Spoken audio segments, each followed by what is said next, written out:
ជំរាបសួរបងប្អូនទាំងអស់គ្នាសូមស្វាគមន៍មកកាន់វីដេអូថ្មីសម្រាប់វីដេអូនេះដែរខ្ញុំនឹងបង្ហាញបងប្អូនអំពីគន្លឹះនៃការបង្កើន view ទៅលើវីដេអូ live stream សម្រាប់បងប្អូនដែលប្រកបអាជីវកម្មលក់អនឡាញឬមួយក៏បងប្អូនដែល live game ហើយបងប្អូនចង់ឲ្យ live របស់បងប្អូនមាន view ច្រើនបងប្អូនអាចធ្វើតាមវីដេអូនេះបានហើយសម្រាប់ការធ្វើនេះដែរគឺបានផលពិតដល់បងប្អូនគឺខ្ញុំបានធ្វើការដាក់ហើយពីមុនមកគឺ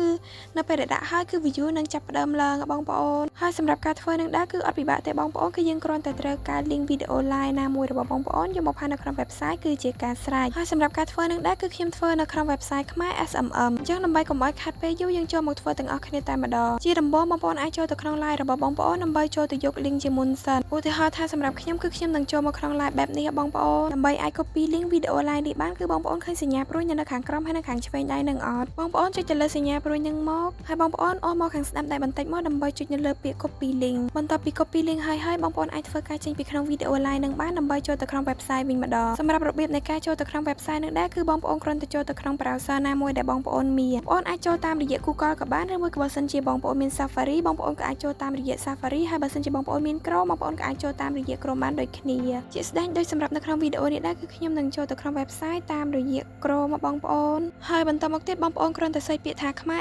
SMM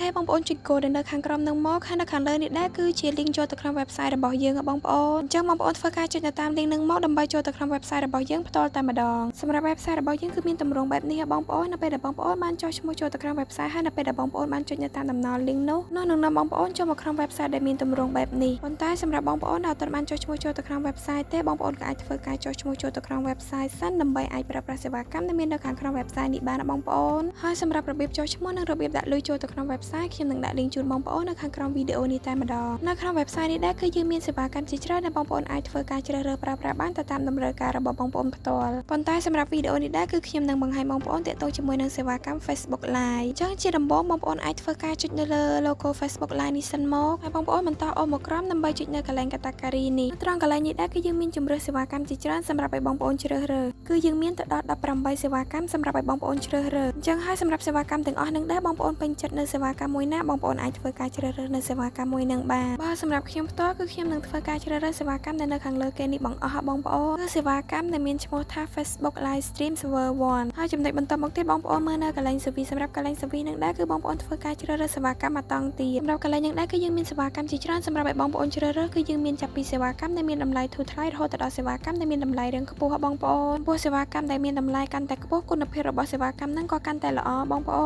ូនអាចធ្វើការអូសមើលសេវាកម្មទាំងអស់ហ្នឹងបានថាបងប្អូនពេញចិត្តនៅសេវាកម្មមួយណាឬក៏មួយណាដែលជាតម្រូវការរបស់បងប្អូនអាចធ្វើការជ្រើសរើសនៅសេវាកម្មមួយនឹងបានសម្រាប់នាទីដែលបងប្អូនបានឃើញនៅលើសេវាកម្មនីមួយៗនឹងដែរគឺដូចជា15នាទី30នាទី45នាទី60នាទីសម្រាប់នាទីរបស់សេវាកម្មនីមួយៗនឹងដែរគឺមានន័យថាឧទាហរណ៍ថាបងប្អូនជ្រើសរើសនៅសេវាកម្មទី1ដែលមាននាទីរយៈពេល15នាទីគឺនៅពេលដែលបងប្អូនបានធ្វើការចុច submit ហើយអស់ហើយបងប្អូនរងចាំឲ្យសេវាកម្មនឹងដំណើរការដល់ពេលដែលសេវាកម្មដំណើរការ view ចាប់ផ្ដើមឡើងអញ្ចឹង view នឹងនៅថេររយៈពេល15នាទីបងប្អូនសម្រាប់សេវាកម្មផ្សេងទៀតដែលមាន30នាទី45នាទី60នាទីក៏ដូចគ្នាដែរបងប្អូនគឺនៅពេលដែលបងប្អូនបានធ្វើការបញ្ជាទិញឬមួយក៏បងប្អូនបានធ្វើការចុច submit ហើយគឺនៅពេលដែលសេវាកម្មចាប់ផ្ដើមដំណើរការហើយ view ចាប់ផ្ដើមឡើងអញ្ចឹង view នឹងនៅថេររយៈពេល30នាទី45នាទី60នាទីហ្នឹងបងប្អូនសម្រាប់សេវាកម្មដែលមានតម្លៃកាន់តែថ្លៃនាទីរបស់សេវាកម្មហ្នឹងក៏នៅថេរបានកាន់តែយូរបងប្អូនអញ្ចឹងហើយបងប្អូនពេញចិត្តនៅសេវាកម្មមួយណាបងប្អូនអាចធ្វើការជ្រើសរើសសេវាកម្មមួយហ្នឹងបានបើសម្រាប់ខ្ញុំគឺខ្ញុំនឹងធ្វើការជ្រើសរើសសេវាកម្មដែលនៅខាងលើគេនេះបងអស់គឺសេវាកម្មដែលមាន ID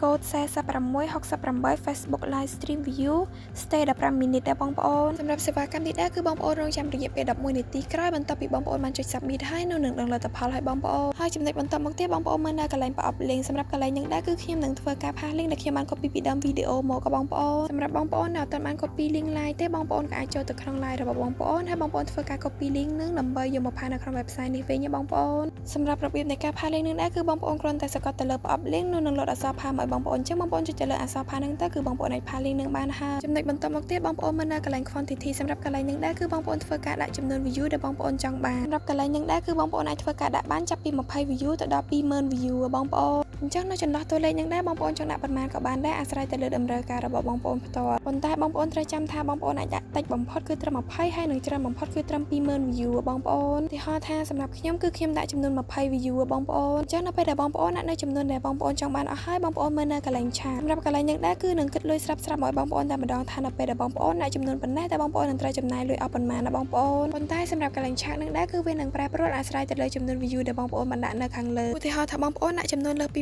20បងប្អូនដាក់ចំនួន100ឬក៏200 300អញ្ចឹងនៅកន្លែងឆាតនឹងដែរគឺវានឹងប្រែប្រួលអាស្រ័យទៅលើចំនួន view ដែលបងប្អូនបានដាក់នៅខាងលើនឹងដែរបន្ទាប់ពីបងប្អូនបានដាក់នៅចំនួនដែលបងប្អូនចង់បានអស់ហើយបងប្អូនគ្រាន់តែពិនិត្យមើលនៅសេវាកម្មខាងលើដែលបងប្អូនបានជ្រើសរើសនឹងថាត្រឹមត្រូវអស់ហើយឬនៅបងប្អូនពិនិត្យមើលនៅកន្លែង category service link quantity ថាត្រឹមត្រូវអស់ហើយឬនៅបើសិនជាត្រឹមត្រូវអស់ហើយបងប្អូនគ្រាន់តែធ្វើការចុច submit ប៉ុន្តែសម្រាប់វីដេអូនេះដែរគឺខ្ញុំអត់បានធ្វើការចុច submit ឬក៏បញ្ជាទិញទេបងប្អូនគឺខ្ញុំគ្រាន់តែបង្ហាញបងប្អូនអំពីរបៀបនៃការទិញ view ទៅត្រូវធ្វើរបៀបម៉េចអញ្ចឹងបងប្អូនអញ្ចឹងសម្រាប់បងប្អូនដែលបានធ្វើការបញ្ជាទិញឬក៏ចុច submit ហើយនៅកន្លែងនេះដែរគឺនឹងលោតជាវិក័យប័ត្រមួយមកឲ្យបងប្អូនសម្រាប់វិក័យប័ត្រនឹងដែរគឺមានន័យថាការបញ្ជាទិញរបស់បងប្អូនគឺត្រូវបានទទួលយកសម្រាប់សេវាកម្មនេះដែរគឺបងប្អូនរងចាំរយៈពេល11នាទីបន្ទាប់ពីបងប្អូនបានចុច submit ហើយនោះនឹងដឹងលទ្ធផលឲ្យបងប្អូនហើយសម្រាប់ view របស់សេវាកម្មនេះដែរគឺនឹងនៅថេររយៈពេល15នាទីបងប្អូនអញ្ចឹងសម្រាប់វីដេអូអំពីគន្លឹះនៃការទិញ view live stream ក៏បញ្ចប់តែត្រឹមហ្នឹងសម្រាប់បងប្អូនដែលអត់ទាន់នៅត្រង់ចំណុចណាទេបងប្អូនក៏អាចត្រឡប់ទៅមើលវីដេអូពីដើមមកវិញបានណាបងប្អូនហើយក៏សូមអធិស្ឋានបងប្អូនទាំងអស់គ្នាចំពោះពាក្យសម្ដីលើសលួសឬក៏មិនសមរម្យនៅត្រង់ចំណុចណាឬក៏សម្លេងរំខានណាមួយសូមអរគុណបងប្អូនទាំងអស់គ្នាសម្រាប់ការទស្សនាជួបគ្នានៅវីដេអូក្រោយ